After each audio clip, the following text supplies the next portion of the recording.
विधानसभेचं जागा वाटप करताना महायुती आणि महाविकास आघाडीत दोन नियम ठरवण्यात आले।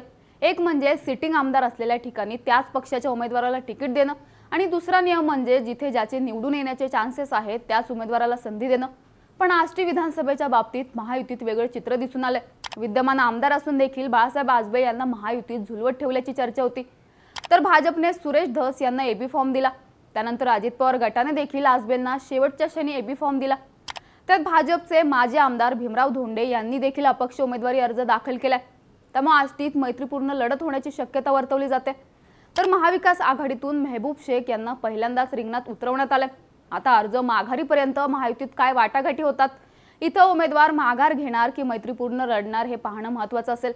पण सध्या आष्टीत कोणाचं पारडं जड आहे तेच या व्हिडिओतून पाहूयात। नमस्कार, मी नम्रता आणि तुम्ही बघताय बोल भिडूची स्पेशल सिरीज मतदारसंघाचं राजकारण। बीड जिल्ह्यातील आष्टी विधानसभा मतदारसंघात आष्टी आणि पाटोदा या तालुक्यांचा समावेश होतो।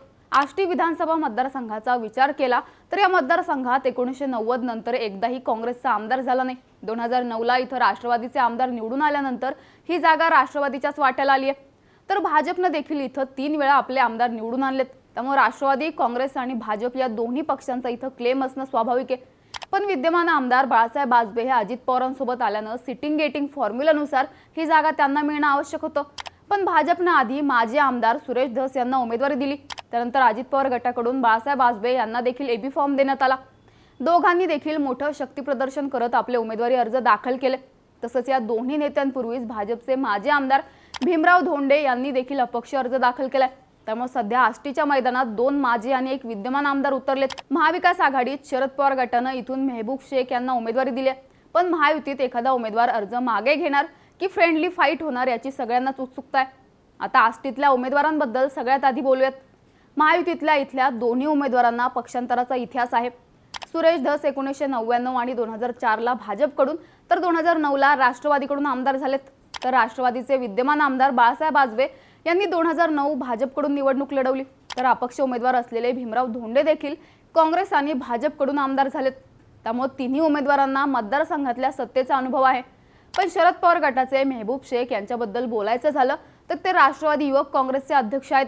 ते धनंजय मुंडे यांच्या जवळचे नेते मानले जायचे, पण त्यांनी शरद पवारांची साथ दिल्यानं त्यांना उमेदवारी देण्यात आल्याचं बोललं जातं। आष्टीतल्या जातीय समीकरणांचा विचार करायचा झाला तर इथे मराठा आणि ओबीसी दोन्ही समाजाचे मतदार आहेत। अजित पवार गटाचे विद्यमान आमदार बाळासाहेब आजबे हे मराठा समाजातून येतात। मुख्य म्हणजे गोपीनाथ मुंडेंचे जवळचे सहकारी म्हणून त्यांची ओळख आहे। त्यांच्या सभेच्या बॅनरवर देखील गोपीनाथ मुंडेंचा फोटो असतो।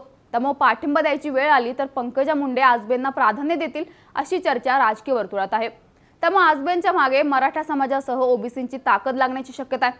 मराठ्यांना ओबीसीतून आरक्षण देण्याबाबत आजबेंनी आपली भूमिका स्पष्ट केली नसल्याचं बोललं जात आहे। त्यामुळे त्यांच्याबद्दल दोन्ही समाजाच्या भावना न्यूट्रल असल्याचं सांगितलं जातं।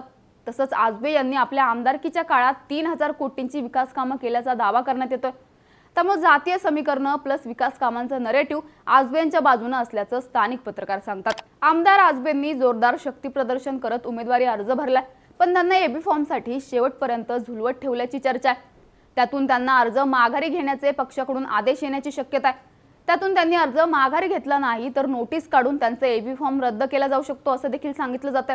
असं झालं तर आजबे महायुतीचं काम करतील का अशी देखील शंका उपस्थित केली जाते। तसंच मतदारसंघात आजबे आणि धस या दोघांनी देखील आमदार म्हणून काम केले। त्यामुळे विकास कामांवरून दोघांमध्ये श्रेयवादाची लढाई सुरू असल्याचं बोललं जातं। धस यांनी देखील आपला अर्ज भरल्यामुळे याचा फायदा महाविकास आघाडीच्या शेख यांना होण्याची शक्यता वर्तवली जाते। आता सुरेश धस यांच्याबद्दल सांगायचं झालं तर धस हे आष्टी विधानसभेचे 3 टर्म आमदार राहिलेत। पण 2014 ची निवडणूक त्यांनी राष्ट्रवादीच्या तिकिटावर लढली आणि तेव्हा भाजपचे भीमराव धोंडे यांनी त्यांचा पराभव केला। त्यानंतर ते पुन्हा भाजपमध्ये आले। त्यांना भाजपकडून विधान परिषदेची उमेदवारी देण्यात आली, पण 2019 ला त्यांच्याऐवजी भाजपनं पुन्हा एकदा भीमराव धोंडेंना संधी दिली। त्यामुळे यावेळी धस भाजपकडून लढण्यासाठी इच्छुक होते। त्यांना तिकीट मिळावं म्हणून पंकजा मुंडेंनी देखील प्रयत्न केल्याचं बोललं जातं। धस मराठा समाजाचे नेते आहेत। अलीकडेच त्यांनी जरांगे पाटील यांची भेट देखील घेतली होती। त्यांच्या मागे मराठा, ओबीसी आणि मुस्लिम समाजाची ताकद असल्याचं सांगितलं जातं। धस हे जरांगे आणि पंकजा मुंडे यांच्या देखील स्टेजवर हजेरी लावतात। आपल्या कामाच्या पद्धतीतून त्यांनी सर्व समाजात आपले कार्यकर्ते निर्माण केल्याचं सांगितलं जातं। त्यामुळे मतदारसंघात त्यांची चांगलीच हवा आहे। पण त्यांच्याबाबत मतदारसंघात काही लोक विरोधात तर काही बाजूने असल्याचं बोललं जातं। पक्षानं त्यांना तिकीट दिलं असलं तरी त्यांना अर्ज मागे घ्यावा लागणार का, हा मोठा प्रश्न आहे। तसंच त्यांची उमेदवारी कायम राहिली तर अजित पवार गटाची भूमिका देखील इथं महत्त्वाची असणार आहे। त्यामुळे धस विरुद्ध आजबे असा महायुतीतला सामना पाहायला मिळू शकतोय। आता अपक्ष उमेदवारी दाखल केलेले भीमराव धोंडे 4 टर्म आमदार राहिलेत। धोंडे माळी समाजाचे असून त्यांची शैक्षणिक आणि संस्थात्मक ताकद मोठी आहे। त्यामुळे त्यांच्याकडे 20 ते 25 हजारांचं हक्काचं मतदान कायम असल्याचं बोललं जातं। पण ओबीसी समाज त्यांना एक गठ्ठा मदत करणार का हे पाहणं महत्त्वाचं असेल। त्यांच्या मागे पंकजा मुंडेंचा फोर्स लागण्याची शक्यता देखील वर्तवली जाते। मात्र भाजप त्यांचं मतपरिवर्तन करून अर्ज माघारी घेण्यास भाग पाडतील अशा देखील चर्चा आहे। कारण मराठा मतदार महायुतीवर नाराज असताना ओबीसी मतदारांमध्ये होणारी फूट महायुतीला परवडणारी नाही। त्यामुळे आता ते अर्ज माघारी घेणार का याकडे राजकीय वर्तुळाचं लक्ष असणार आहे। आता मेहबूब शेख यांच्या रूपानं शरद पवारांनी आष्टीत तरुण उमेदवार दिला।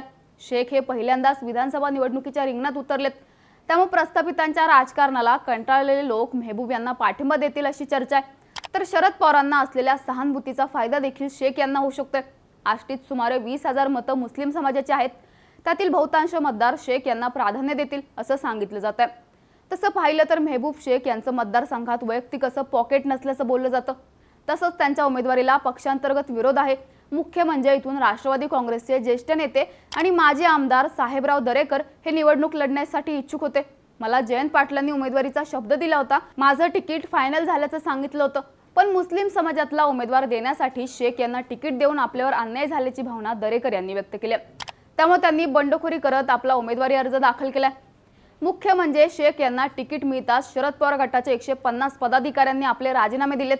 साहेबराव दरेकर यांनी बीड लोकसभेला बजरंग सोनवणे यांच्यासाठी प्रचार केला होता। इतकंच नाही तर त्यांनी नगरचे खासदार निलेश लंके यांच्या मागे देखील फोर्स लावला होता। त्यांनी 30 ते 35 हजार मतांचं पॉकेट लंकेंना मिळवून दिल्याचं बोललं जातं। दरेकर यांचा मतदारसंघात दांडगा जनसंपर्क आहे। त्यांच्या पाठीशी कार्यकर्त्यांची मोठी फळी आहे। जयंत पाटील यांनी दरेकरांचा विश्वासघात केल्याची भावना या कार्यकर्त्यांमध्ये आहे। त्यामुळे इथं मेहबूब शेख यांना पक्षांतर्गत नाराजीचा मोठा फटका बसू शकतो। त्यामुळे सध्या आष्टीतील सगळेच दिग्गज नेते रिंगणात असल्याचं चित्र आहे। आता ही जागा राखण्यासाठी महायुतीतून कोण माघार घेणार याकडे लक्ष असेल। त्यानंतरच मतदारसंघातील लढाईचं चित्र स्पष्ट होईल। पण मैत्रीपूर्ण लढत झाली तर सुरेश धस यांचं पारडं जड असल्याचं बोललं जातं। तसंच दुसरीकडे वेळ आली तर माघार घेणारे उमेदवार धस यांना कितपत साथ देणार याची देखील शंका आहे। त्यामुळे महायुतीतील वाद महाविकास आघाडीच्या मेहबूब शेख यांच्या पथ्यावर पडणार की पक्षांतर्गत नाराजीमुळे शेख यांचा तोटा होऊन महायुतीलाच इथे पाठिंबा मिळणार। आष्टीचा आमदार नक्की कोण होणार? तुमच्या प्रतिक्रिया कमेंट करून नक्की सांगा आणि यासारख्या व्हिडिओसाठी बोल भिडूच्या YouTube चॅनलला सबस्क्राइब करायला विसरू नका।